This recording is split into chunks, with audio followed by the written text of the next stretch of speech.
আপনার কি মাঝে মাঝে মনে হয় বুকের ভেতর অজানা একটা চাপ জমে আছে? আপনি কি সবসময় দুশ্চিন্তায় থাকেন? যদিও সেভাবে দুশ্চিন্তায় থাকার কোনো কারণই নেই, অথচ মনে হচ্ছে আপনি দুশ্চিন্তায় থাকছেন। যদি এরকম মনে হয়, তাহলে এটা কিন্তু হতে পারে আপনার অ্যাংজাইটি বা উৎকণ্ঠার একটা লক্ষণ। নমস্কার, আমি পবিত্র মণ্ডল, একজন প্রফেশনাল কাউন্সেলিং সাইকোলজিস্ট এবং প্রফেশনাল লাইফ কোচ। আজ আমি আমার এই ভিডিওতে আলোচনা করব অ্যাংজাইটি কি, অ্যাংজাইটির লক্ষণগুলো কি কি এবং কিভাবে আমরা এটাকে নিয়ন্ত্রণ করতে পারি। তাহলে আসুন বেশি কথা না বাড়িয়ে আমরা আমাদের আলোচনা যাই। প্রথম বিষয় আমরা যেটা জানবো সেটা হচ্ছে অ্যাংজাইটি কি। দেখুন, অ্যাংজাইটি কি যদি জানতে হয় তাহলে তো সেটা একটা দীর্ঘ আলোচনার বিষয়। আমি এখানে ছোট একটু অল্পের মধ্যে আমি আলোচনাটা করব, যাতে ভিডিওটা খুব বেশি লম্বা না হয়। তো প্রাইমারি লেভেলে আমরা একটু জেনে যাই যে অ্যাংজাইটি কি। অ্যাংজাইটি হচ্ছে এক ধরনের মানসিক অবস্থা। কীরকম মানসিক অবস্থা? যেখানে আমরা অতিরিক্ত কোনো বিষয় নিয়ে দুশ্চিন্তা করতে পারি, কোনো বিষয় নিয়ে সবসময় ভয় বা আতঙ্ক একটা কাজ করতে পারে আমাদের মনের ভেতরে। একটা চিন্তা, একটা কোনো বিষয় নিয়ে আমরা বারবার করে ভাবছি, বা হয়তো মৃত্যু ভয় কাজ করছে, বা দেখা গেল কোনো রোগ নিয়ে আপনি ভয় পাচ্ছেন। হয়তো আপনার মনে হচ্ছে যে আপনি কোনো একটা আপনার মধ্যে রোগ চলে এসছে, বা আপনার কোনো একটা রোগ হতে পারে। বেশিরভাগ ক্ষেত্রে আমার ক্লায়েন্টদের মধ্যে দেখেছি তারা বেশিরভাগই যেটা ভয় পায় সেটা হচ্ছে হার্ট নিয়ে। তাদের সবসময় একটা ধারণা থাকে আমার বোধহয় হার্ট ফেল হয়ে যাবে, আমি বোধহয় এই স্ট্রোক করে যাব, এরকম একটা ব্যাপার তাদের মধ্যে কিন্তু চলতে থাকে। আসলে এটা একটা শরীর এবং মনের এক প্রাকৃতিক প্রতিক্রিয়া, কিন্তু যখন এটা আমাদের নিয়ন্ত্রণের বাইরে চলে যায় আমরা বুঝতেই পারি না। এটা স্বাভাবিক ব্যাপার। আমাকে নিয়ে, আমার কোনো বিষয় নিয়ে আমি যে চিন্তা করব, এটা স্বাভাবিক ব্যাপার। কিন্তু মানুষ কি করে, এটাকে চিন্তা করতে করতে এমন জায়গায় চলে যায় যে তাদের নিয়ন্ত্রণের বাইরে চলে যায়, আর তখনই সেটা কিন্তু সমস্যায় পরিণত হয়। ধরুন, যদি ছোট একটা উদাহরণ দিই, সেটা হচ্ছে ধরুন আপনার সামনে একটা পরীক্ষা আছে, যে কোনো একটা বিষয় নিয়ে হয়তো পরীক্ষা, আপনি হয়তো স্টুডেন্ট, আপনার পরীক্ষা আছে, বা আপনি কোনো প্রফেশনের তাগিদে পরীক্ষা দিচ্ছেন, যাই হোক আপনার একটা পরীক্ষা আছে, অথচ আপনি সেটা নিয়ে কিন্তু অতিরিক্ত মাত্রায় চিন্তা করছেন। আপনার মনে হচ্ছে যে আপনি বোধহয় ফেল করে যাবেন, পরীক্ষাটা পাস করতে পারবেন না, এরকম আপনার আজে বাজে মনে হচ্ছে। অথবা হতে পারে আপনার ভবিষ্যৎ নিয়ে অকারণ ভয় কাজ করছে একটা আপনার মনের মধ্যে, আগামী দিনে কি করব, আগামী দিনে আমার কি হবে, এই যে বিষয়গুলো। এবং এই বিষয়গুলো যদি, এই যে বারবার একই বিষয় নিয়ে চিন্তা করা, বা অকারণ চিন্তা করা, অকারণে ভবিষ্যৎ নিয়ে টেনশন করা, এটা যদি বারবার হতে থাকে, ঘন ঘন হয়, সেটাকেই তখন অ্যাংজাইটি ডিসঅর্ডার বলা হয়। একটা পয়েন্ট মনে রাখবেন, অ্যাংজাইটি ডিসঅর্ডার, নট ডিজিজ। এটা কোনো রোগ নয়, এটা একটা হচ্ছে মানসিক সমস্যা, আমাদের চিন্তা ভাবনার সমস্যা। অ্যাংজাইটির লক্ষণগুলো কি কি আছে সেটা আমরা জানব। অ্যাংজাইটির যে সাধারণ লক্ষণগুলো আছে সেটা একটু আলোচনা করে নিই। প্রথম যে লক্ষণ, আমরা দুটো লক্ষণে ভাগ করে নেব, একটা হচ্ছে মানসিক লক্ষণ এবং আমার শারীরিক লক্ষণ। প্রথম বিষয় হচ্ছে মানসিক লক্ষণ। মানসিক লক্ষণগুলোর মধ্যে কি আছে সেটা হচ্ছে, ধরুন এই যে বলছিলাম একটু আগে, যে অতিরিক্ত চিন্তা বা ওভার থিঙ্কিং, কোনো বিষয় নিয়ে যেটা হয়তো ভাবারই দরকার নেই, যেটা নিয়ে আপনার আলোচনা করার দরকার নেই, যেটা নিয়ে আপনার চিন্তা করার প্রয়োজন নেই, বা হয়তো স্বাভাবিকভাবে হয়তো আপনার মধ্যে আসছে সেই চিন্তাটা, সেটা ততটাও গুরুত্বপূর্ণ নয়, কিন্তু আপনি সেটাকে নিয়ে বারবার ভাবছেন, বারবার আলোচনা করছেন, বারবার সেটাকে নিয়ে চিন্তা করছেন, দুশ্চিন্তা করছেন, অতিরিক্ত চিন্তা করছেন। এগুলো হচ্ছে একটা অ্যাংজাইটির কিন্তু মানসিক লক্ষণের মধ্যে পড়ে। এছাড়া কোনো বিষয় নিয়ে অস্থিরতা কাজ করা, আপনার হয়তো কোনো কিছুর জন্য আপনি অপেক্ষা করছেন, কোনো যে কোনো বিষয় হতে পারে, সেটা আপনি অপেক্ষা করছেন এবং আপনার সঙ্গে সঙ্গে হয়তো আমিও ধরুন সেই বিষয় নিয়ে অপেক্ষা করছি, কিন্তু আপনার মধ্যে একটা অস্থিরতা বেশি কাজ করবে। আপনি অ্যাংজাইটিতে থাকলে এটা আপনার হবে। এছাড়াও যেটা হয় সেটা হচ্ছে ঘুম না আসা। যদি অ্যাংজাইটি থাকে কারোর, তাহলে কিন্তু সে ঘুমোতে পারে না। এটা হবেই যে সবার, সেটা বলছি না। আমি যে লক্ষণগুলো বলছি সবার মধ্যে যে এই লক্ষণগুলো সবগুলো কাজ করবে না তা নয়, কিন্তু কারোর মধ্যে দেখা যায় একটা কি দুটো, বা কারোর মধ্যে দেখা যায় যে সবগুলো, বা বেছে বেছে দুটো একটা, এরকম হতে পারে। সেই রকমই ঘুম না আসাটা কাজ করে।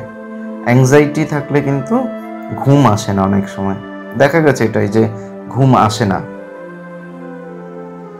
এছাড়া ধরুন ভবিষ্যৎ নিয়ে আতঙ্ক হতে পারে, ভবিষ্যতে কি করবে সবসময় যেন এইসবই মাথার ভিতর সবসময় আজে বাজে চিন্তা চলতে থাকছে।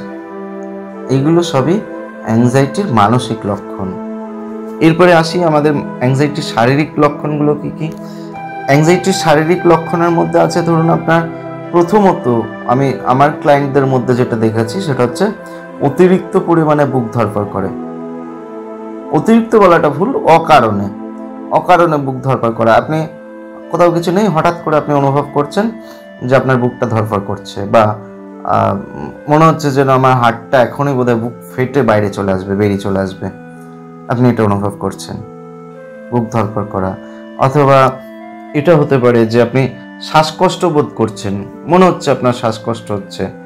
দেখুন, অরিজিনাল যদি শ্বাসকষ্ট হয় তাহলে আপনার মধ্যে কিন্তু সমস্যা হবে, আপনার মধ্যে কষ্ট হবে একটা, সেই কষ্টটা কিন্তু নেই, কিন্তু আপনি শ্বাসকষ্ট নেওয়ার একটা শ্বাসকষ্ট ফিলিংস আসছে, কিন্তু আপনার যে শারীরিক অস্বস্তি সেটা কিন্তু নেই। আপনি বোধ করছেন, আপনার মনে হচ্ছে শ্বাসকষ্ট হচ্ছে, মনে হওয়া, বা আপনার মনে হবে যেন হাত পা কাঁপছে, কোথাও গেছেন, কোথাও যাচ্ছেন, বা অনেকের আছে আমি দেখেছি এটা, যে কোথাও যাওয়ার কথা শুনলে তার হাত পা কাঁপে, অফিসে যেতে পারে না, অনেকে কাজে কর্মে যাওয়া বন্ধ করে দেয়, ব্যবসাপত্র বন্ধ করে দেয়, বলে স্যার আমার হাত পা কাঁপে, আমি যেতে পারি না, ওখানে ভয় লাগে, মাথা ঘোরায়, এর সঙ্গে মাথা ঘোরাতে থাকে। অনেকের তো আবার এর সঙ্গে বমি বমি ভাব দেখা দেয়, বলে স্যার শ্বাসকষ্ট হয়, হাত পা কাঁপে, মাথা ঘোরে, বমি বমি ভাব হয়। আসলে এই সব লক্ষণগুলো হচ্ছে অ্যাংজাইটির লক্ষণ। যদি এই লক্ষণগুলোতে আপনি দীর্ঘদিন ধরে ভুগছেন তাহলে অবশ্যই একজন মনোবিদের সাহায্য নিন, একজন ভালো কাউন্সিলরের সাহায্য নিন, প্রফেশনাল কাউন্সিলরের সাহায্য নিন। আমি বারবার প্রত্যেকটা আমার ভিডিওতে কিন্তু এই কথাটা বলি, প্রফেশনাল কাউন্সিলরের সাহায্য নিন। প্রফেশনাল এই কারণেই বলছি যে ট্রেন তার কাছে নিন। আজকাল আমি দেখছি অনেকে আছে বলছে যে আমি দীর্ঘদিন অ্যাংজাইটিতে ছিলাম, আমি অ্যাংজাইটি থেকে বেরিয়ে এসেছি, আমি একজন রিকভারি পেশেন্ট, আমি আপনাদেরকে অ্যাংজাইটি থেকে বেরোনোর জন্য গাইড করব। এটা ভুল প্রসেস। যদি আপনারা তাদের ফাঁদে পা দেন বা তাদের কথা শোনেন, আপনি ভুল জায়গায় যাচ্ছেন, কারণ সে কিন্তু আপনাকে সম্পূর্ণ গাইড করতে পারবে না। কারণ সে তার যতটুকুনি প্রয়োজন ছিল ততটুকুনি তাকে তার কাউন্সিলর দিয়েছেন, ততটুকুনি সে শিখেছেন, এর বাইরে কিন্তু তার নলেজ নেই। সুতরাং এই কথাটা মাথায় রাখবেন যে একজন প্রফেশনাল কাউন্সিলরের সাহায্য নিন। যাই হোক, এবার আমি যেটা বলবো সেটা হচ্ছে অ্যাংজাইটির কারণ কি কি, কারণে আপনার অ্যাংজাইটিগুলো বা অ্যাংজাইটি আসতে পারে, কি কারণে আপনার অ্যাংজাইটি হতে পারে। অ্যাংজাইটির পেছনে অনেক কারণ থাকে, মূলত যে কারণটা থাকে হরমোনাল ডিসব্যালেন্স, সেটা অনেকটা লম্বা আলোচনা, সেটা আমি বেশিরভাগই আমার ক্লাসে আলোচনা করে থাকি, সেটা নিয়ে আমি এখন আসছি না। কিন্তু আমি যে প্রাইমারি লেভেলে যে আলোচনাগুলো, যেগুলো কারণগুলো থাকে, সেইটা নিয়ে আমি একটু আলোচনা করি। সেই কারণগুলোর মধ্যে প্রথম কারণ হচ্ছে ধরুন পারিবারিক চাপ। কোনো কারণে আপনার উপর আপনার পরিবারের কোনো কারণে হয়তো প্রেশার আছে, সেই প্রেশার আপনি সামলাতে পারলেন না, অ্যাংজাইটিতে চলে গেলেন।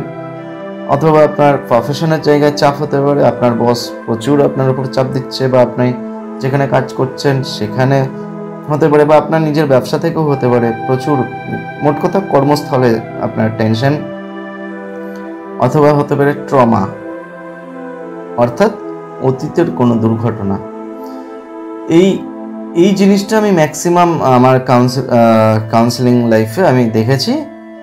আমার বেশিরভাগ ক্লায়েন্টদের মধ্যে এই ট্রমা বা অতীতের কোনো দুর্ঘটনা কিন্তু কাজ করে। কোনো কিছু একটা ঘটে গেছে তার সঙ্গে পুরনো দিনে, সেই ঘটনাটা তাকে কিন্তু অ্যাংজাইটিতে নিয়ে চলে গেছে। অথবা হতে পারে ঘুমের অভাব। কিছু মানুষ আছে যারা নিজেকে প্রচণ্ড ঘুম থেকে দূরে রাখে। একটা সাধারণ ভাবে একজন পূর্ণবয়স্ক মানুষের সাধারণভাবে 6-7 ঘন্টা ঘুমানো দরকার, সেই ঘুমটা কিন্তু সে ঘুমায় না। এবং দীর্ঘদিন এইভাবে যদি চলতে থাকে তাহলে কিন্তু সে অ্যাংজাইটিতে আসতে পারে। দেখুন, এই ঘুমের অভাবটা অ্যাংজাইটির কারণ, আবার অ্যাংজাইটির ফলেও কিন্তু অনেকের ঘুম আসে না। আর যেটা আছে সেটা হচ্ছে সোশ্যাল মিডিয়াতে অতিরিক্ত পরিমাণে অ্যাক্টিভ থাকা। কিছু মানুষ আছে যারা সোশ্যাল মিডিয়াতে প্রচণ্ড পরিমাণে অ্যাক্টিভ থাকে। তারা কি করে, ওই আজে বাজে ভিডিও, আজে বাজে আজকাল দেখছি বিভিন্ন সাবজেক্টে প্রচুর ভিডিও আসছে। এই সমস্ত ভিডিও তাদের মাথায় অতিরিক্ত পরিমাণে যখন ঢুকতে থাকবে, তাদের চিন্তা, আজে বাজে চিন্তা, নেগেটিভ চিন্তাগুলো কাজ করবে বেশি। সুতরাং এই সমস্ত জিনিস থেকে দূরে থাকুন। আপনি সিনেমা দেখুন, মুভি দেখুন, আপনি দেখুন এখন যে ধারাবাহিক হচ্ছে, সিরিয়াল হচ্ছে, এইগুলো দেখুন। আপনি কমেডি ফিল্ম দেখুন, কমেডি ভিডিও দেখুন, আপনি ভালো গান শুনুন। আমি তো সবাইকে স্যাড সং শুনতে নিষেধ করি, আপনাদেরও বলছি স্যাড সং শুনবেন না।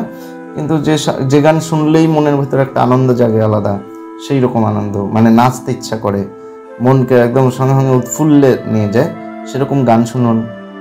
কিন্তু এই সোশ্যাল মিডিয়ায় ঢুকে আজে বাজে কিছু বিষয় নিয়ে আলোচনা হচ্ছে, যার কোনো মাথামুন্ডু নেই, আপনাকে বেকার একটা চিন্তা ভাবনা দিচ্ছে, সেই সব বা নেগেটিভ যে সমস্ত খবরগুলো আছে, যেগুলো শুনে হয়তো আপনার কোনো লাভ নেই, সেইগুলো থেকে দূরে থাকুন। এছাড়াও অনেক সময় দেখা যায় কোনো কারণই নেই, হয়তো কোনো কারণ খুঁজেই পাচ্ছেন না আপনি, তবুও কিন্তু মন শরীরে প্রভাব বিস্তার করে অনেক সময়। এটা মেনে নিতে হয়, এবং এরকম যদি হয় তাহলে কাউন্সিলরের অবশ্যই সাহায্য নিন। একজন প্রফেশনাল কাউন্সিলর আপনাকে তার যে থেরাপিগুলো আছে তার মাধ্যমে কিন্তু আপনাকে বের করে দিতে পারে, আপনাকে কিন্তু অ্যাংজাইটি থেকে সম্পূর্ণভাবে বের করে দিতে পারে। তার থেরাপির মধ্যে ধরুন ব্রিদিং এক্সারসাইজ হতে পারে, মাইন্ডফুলনেস হতে পারে, বা আপনাকে কিছু দৈনন্দিন জীবনযাত্রায় আপনাকে কিছু রুটিন করে দেওয়া, ঠিক আছে, আপনাকে আপনার কতটা আপনি সোশ্যাল মিডিয়ায় টাইম ওয়েস্ট করছেন সেখানে আপনাকে একটা নির্দিষ্ট টাইম বেঁধে দেওয়া, এবং সবথেকে বেশি কাজ করে সিবিটি, কগনিটিভ বিহেভিয়ারাল থেরাপি। এগুলো খুব কার্যকর জিনিস। সুতরাং অ্যাংজাইটি থেকে বেরোনোর একমাত্র ভালো উপায় হচ্ছে একজন ভালো প্রফেশনাল কাউন্সিলরের সাহায্য নেওয়া। সবশেষে আমি এটাই বলবো যে ওই যে একটু আগে বলেছিলাম, অ্যাংজাইটি ডিসঅর্ডার, অর্থাৎ অ্যাংজাইটি কোনো রোগ নয়, এটা হচ্ছে এক ধরনের মানসিক সমস্যা। এটা কোনো রোগ নয়, বরং একটা মেসেজ আপনার জন্য। আপনার মন আপনাকে একটা মেসেজ দিচ্ছে, সেটা হচ্ছে কি, আপনার মন আসলে একটু যত্ন চাইছে। নিজেকে সেই যত্নটা দিন, নিজেকে ভালোবাসুন, নিজের ভেতরে যে শিশুসুলভ আচরণগুলো আছে সেইটাকে একটু অনুভব করার চেষ্টা করুন, জীবনকে উপভোগ করুন। শুধু জীবন যাপন করলে হয় না, জীবনকে সুন্দরভাবে উপভোগ করতে হয়। মনে রাখবেন, আপনি একা নন। আমার চ্যানেল মনন সবসময় আপনার পাশে আছে। মনন মনের কথা বলে, মন ছুঁয়ে যাওয়ার কথা বলে। শেষে এটাই বলবো যে এইরকম মানসিক স্বাস্থ্য নিয়ে আরও যদি ভিডিও পেতে চান তাহলে অবশ্যই আমার চ্যানেল মননকে সাবস্ক্রাইব করুন, এবং ভিডিও ভালো লাগলে শেয়ার করুন, লাইক করুন এবং কমেন্ট করে অবশ্যই জানাবেন যে আপনি অ্যাংজাইটিতে যদি থেকে থাকেন তাহলে অ্যাংজাইটি থেকে বেরিয়ে আসার জন্য আপনি কি স্টেপ নিয়েছেন, অথবা আপনি অন্য কোনো বিষয়ে যদি ভিডিও পেতে চান সেটাও কমেন্ট করে জানাবেন। আমি অবশ্যই সেই বিষয়ের উপর ভিডিও আনব এবং আমার এই চ্যানেলে নেক্সট ভিডিওটা হয়তো আপনার জন্য। সুতরাং ভালো থাকুন, পাশে থাকুন এবং মননের সঙ্গে থাকুন। নমস্কার, ধন্যবাদ, শুভরাত্রি।